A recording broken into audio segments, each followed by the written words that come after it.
হাসি রোগ সম্পর্কে যদি আপনার ধারণা না থাকে, আপনি হাসি খামার কিভাবে করবেন? একটা রোগ হয়ে গেলে আপনি মাথায় হাত দিয়ে বসে থাকবেন যে এখন কি করণীয় থাকতে পারে? রোগ কিভাবে আসে, প্রতিরোধ কিভাবে করতে হয় সেগুলো আপনাকে জানতে হবে। এগুলো আসলে আ যারা হ্যাচারি করতে চান তাদের জন্য আসলে সবচেয়ে বেশি আশা করি প্রয়োজন পড়বে। যারা হ্যাচারি করতে চায় তাদের জন্য ইনকিউবেশন কিভাবে, তুষ পদ্ধতি, বিদ্যুতে ফোটানো এই বিষয়গুলো আপনাকে জেনে তারপর হাঁসের খামারটা বা হ্যাচারি ক্ষেত্রে আরকি হ্যাচারি আপনাকে দিতে হবে। আপনাকে জানতে হবে হাঁস ও হাঁসের বাচ্চার ডিম বিক্রি কৌশল। আপনাকে জানতে হবে খামারে লাভ বাড়ানোর উপায়। আপনাকে জানতে হবে ব্যবসায়িক পরিকল্পনা এবং হাঁস কিনার ক্ষেত্রে আপনাকে একজন দক্ষ খামারি থেকে আপনাকে হাঁসের খামারটা কিনতে হবে। যার তার থেকে আপনি হাঁসের খামার কিনতে পারবেন না। সামনে লসের সম্মুখীন হতে পারেন। কারণ সে তো নিজেই খামার করার জন্য এক্সপার্ট না। আপনি সেখান থেকে হাঁস আপনি কেন নিবেন? সুপ্রিয় দর্শক, আসসালামু আলাইকুম। কেমন আছেন সবাই? আশা করি সবাই ভালো আছেন, সুস্থ আছেন। দেশ ও দেশের বাইরে থেকে যারা দেখছেন সবাইকে স্বাগত জানাচ্ছি আল হিদায়া হাঁসের খামার ইউটিউব চ্যানেলের নতুন একটি ভিডিওতে। আজকের ভিডিওতে আমি আপনাকে জানার চেষ্টা করব হাঁস পালন পদ্ধতির বিস্তারিত গাইডলাইন এবং প্রয়োজনীয় প্রস্তুতি নিয়ে আপনি কিভাবে হাঁসের খামারটা শুরু করতে পারেন। মূলত এটা আজকে জানাবো। স্টেপ বাই স্টেপ আপনাকে জানাবো। Rearing method step by step guide. আজকে আপনাদেরকে জানার চেষ্টা করব যে কিভাবে একটা হাঁসের খামার শুরু করতে হয়, হাঁসের খামারের প্রয়োজনীয় প্রস্তুতি কি হতে পারে এবং কিভাবে একটা হাঁসের খামার নতুন অবস্থায় এই 2025 সালে এসে কিভাবে নতুন অবস্থায় হাঁসের খামার শুরু করতে পারেন সেটা জানাবো।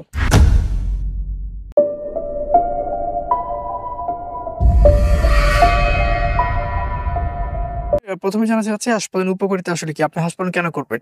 হাঁস পালন হচ্ছে আমাদের একটা রিজিকের একটা সোর্স, যেটা আমাদের ভালো একটা মুনাফা, আমরা এখান থেকে একটা মুনাফা পাই এবং পাশাপাশি এখানে একটা ইনকামের সোর্স। ব্যবসায়ী দৃষ্টিকোণ থেকে হাঁস পালনের লাভজনক দিক আমরা যে বলতে চাই সেটা হলো আমাদের হাঁসের পালনের একটা ভালো একটা চাহিদা বাংলাদেশে আছে, বাইরেও আছে। সেক্ষেত্রে আমরা হাঁস পালন করে আমাদের যে বিক্রি করতে হবে, কোথায় বিক্রি করব, বিক্রি করার যে বিষয়টা এটা আসলে অনেকটা ক্লিয়ার হয়ে যায়। সেক্ষেত্রে হাঁস পালনটা খুবই সহজ। এখন আপনি যে হাঁস পালন করবেন, হাঁস পালনের ধরন আসলে কি বোঝায়? হাঁস পালন বলতে আমরা কি বুঝি? হাঁস পালনের ক্ষেত্রে ৩ টা দিক আমরা বলতে পারি। মুক্ত বা খোলা পরিবেশে হাঁস পালন, আধা গৃহপালিত পদ্ধতি, সম্পূর্ণ ঘরোয়া বা ফার্মিং পদ্ধতি। ৩ টা পদ্ধতিতে হাঁস পালন করা যায়। এক হচ্ছে মুক্ত বা খোলা পরিবেশে হাঁস পালন। আমরা চাইলে আমাদের যারা হাওর এলাকায় যারা আছেন, যারা পুকুরে আছেন বা পুকুরের আশেপাশে আপনার ঘর হতে পারে, সেই দিক থেকেও কিন্তু আপনি হাঁস পালনটা সুন্দরভাবে কিন্তু করতে পারবেন। এক হচ্ছে সারাদিন এই আপনার পুকুরে রাখা, পাশাপাশি বিকেলে বা রাত্রে ঘরে নিয়ে আসা। এটাও হতে পারে। এবং হচ্ছে সম্পূর্ণ ঘরোয়া বা ফার্মিং পদ্ধতি।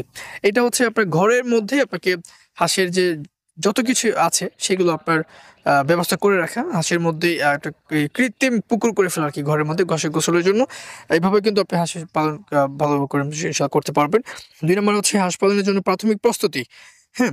আ প্রাথমিক প্রস্তুতি বলতে আমরা যেটা আপনাকে বলতেছি সেটা হলো উপযুক্ত জায়গা নির্বাচন, হাঁসের জন্য নিরাপদ আশ্রয় তৈরি, পরিবেশগত চাহিদা যেমন তাপমাত্রা, বাতাস চলাচল, আলো এগুলো আসলে আশা করতে পারা।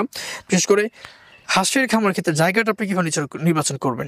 হাঁসের জায়গা এমন করতে হবে যেখানে এর ঘরের চালের উপর রোদ আসবে। পাশাপাশি আপনার আলো বাতাস আসা করতে পারে এবং ঘরটা সেভাবে তৈরি করে ফেলতে হবে। আমি একটা স্ক্রিনে ভিডিও দিয়ে দিব যেটা দেখতে পাচ্ছেন, এরকম একটা ঘর কিন্তু আপনাদেরকে প্রয়োজন পড়বে। চতুর্থতে আসে উপযুক্ত হাঁসের জাত নির্বাচন। আপনার খামার করার ক্ষেত্রে আপনাকে সর্বদিক যেটা মনে রাখতে হবে সেটা হলো আপনি যে হাঁসের খামারটা করবেন, আপনি কেন করবেন? ডিমের জন্য করবেন নাকি মাংসের জন্য করবেন? এই দিকগুলো আপনাকে খেয়াল করতে হবে। নয়তো তো আপনি হাঁসের খামার করবেন কেন করবেন? এটা তো আপনার প্রশ্ন কিন্তু থেকে যায়, তাই না? সেক্ষেত্রে আ ডিম উৎপাদনের জন্য প্রয়োজনীয় জাত, মাংস উৎপাদনের জন্য প্রয়োজনীয় জাত, দেশি ভার্সাস বিদেশি জাতের তুলনা, আ এগুলো আপনাকে ডিসাইড করতে হবে। আমি কি মাংসের জন্য হাঁস পালন করব নাকি আমি ডিমের জন্য হাঁস পালন করব? এইগুলো না জেনে তো আপনি হাঁসের খামার করতে পারবেন না, তাই না? পঞ্চমে আসে হাঁসের ঘর এবং ব্যবস্থাপনা। Housing and management. আ হাঁসের জন্য খামার বা ঘর তৈরির নিয়মটা আপনাকে আগে জানতে হবে। আমি যে কিছুক্ষণ আগে বললাম, অনেকে আপনি তো চাইলে আপনার মতো করে তো ঘর ফেললে হবে না।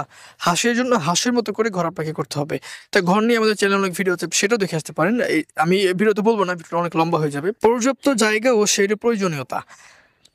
আপনার কতগুলো হাঁস আপনি পালন করবেন এটা আপনি ডিসাইড করে আপনাকে ওই জায়গাটা নির্ধারণ আপনাকে করতে হবে। ৬ নম্বরে আসে খাবার এবং পানির ব্যবস্থা। হাঁসের বয়স ভেদে খাবারের ধরন, প্রাকৃতিক ও কৃত্রিম খাদ্য, পানির প্রয়োজনীয়তা এবং পরিষ্কার উপায়, রাখার উপায় হচ্ছে এগুলো আসলে অনেক ভিডিওতে আমি বলে থাকি। তারপরেও ভিডিওতে না বললেই নয়। আপনাকে হাঁসের বয়সের যেটা আছে সেটা বিবেচনা করে আপনাকে হাঁসের খাবারটা, যেমন ওই যে ১ মাস পর্যন্ত আমরা ফিডে নিয়ে আসতে পারি। এরপরে আমরা ধান সিদ্ধ করে খাওয়াতে পারি। আস্তে, আস্তে গমে ফিডে এবং ধানে এভাবে নিয়ে যেতে আমরা এই ডিম পর্যন্ত নিয়ে যেতে পারি। তো এই কিভাবে খাবারটা খাবার কিভাবে খাওয়াইতে হয়। এগুলো নিয়ে তো আমরা চ্যানেলে আসলে ভিডিও অনেকগুলো দেয়া আছে। আপনি সেগুলোও একসাথে ইনশাআল্লাহ দেখে আসতে পারেন। তারপর হচ্ছে ৭ম, হাঁসের বাচ্চা পরিচর্যা। ব্রুডিং পদ্ধতি, হারিকেন বা তুষ পদ্ধতি, তাপমাত্রা নিয়ন্ত্রণ, রোগ প্রতিরোধ, প্রাথমিক চিকিৎসা। এইজন্য আমি আপনাকে বলব আপনারা সবসময় চেষ্টা করবেন তুষ হারিকেন পদ্ধতি হাঁসের যে বাচ্চারা আছে সেটা আপনি নেওয়ার জন্য। এইজন্য আপনার খামার ঘরের ক্ষেত্রে এগুলো হাঁসের বাচ্চা আপনার জন্য সবচেয়ে বেশি ইনশাআল্লাহ ভালো হবে। তারপরে তাপমাত্রা নিয়ন্ত্রণ বা অর্থাৎ ব্রুডিং এর ক্ষেত্রে বা ব্রুডিং কিভাবে করতে হয় সেগুলো নিয়ে অসংখ্য ভিডিও আমাদের চ্যানেলে দেয়া আছে। আপনি সেগুলো ইনশাআল্লাহ দেখে আসতে পারেন। ৮ম এ আছে হাঁসের রোগ ও চিকিৎসা। হাঁসে দেখেন, হাঁসের রোগ সম্পর্কে যদি আপনার ধারণা না থাকে, আপনি হাঁসকে আমরা কিভাবে করবেন? একটা রোগ হয়ে গেলে আপনি মাথায় হাত দিয়ে বসে থাকবেন যে এখন কি করণীয় থাকতে পারে? এগুলো আসলে অনেকেই জানে না। সেজন্য হাঁসের খামার কিভাবে করতে হয়, তারপরে রোগ কিভাবে আ আ আসে, প্রতিরোধ কিভাবে করতে হয় সেগুলো আপনাকে জানতে হবে। জেনে হাঁসের খামার করতে হবে। YouTube এ ভিডিও দেখলেন যে এত এত এই হাঁস পালন করে এত লক্ষ টাকা লাভ। কোনো কাজে আসবে না ভাই। YouTube এ ভিডিও দেখে আপনি হাঁস পালন কেন করবেন? পরিকল্পিতভাবে নিজের উদ্যোগে আপনি হাঁস পালন করবেন। যারা হ্যাচারি করতে চায় তাদের জন্য ইনকিউবেশন কিভাবে, তুষ পদ্ধতি, বিদ্যুতে ফোটানো, এই বিষয়গুলো আপনাকে জেনে তারপর হাঁসের খামারটা বা হ্যাচারির ক্ষেত্রে আরকি হ্যাচারি আপনাকে দিতে হবে।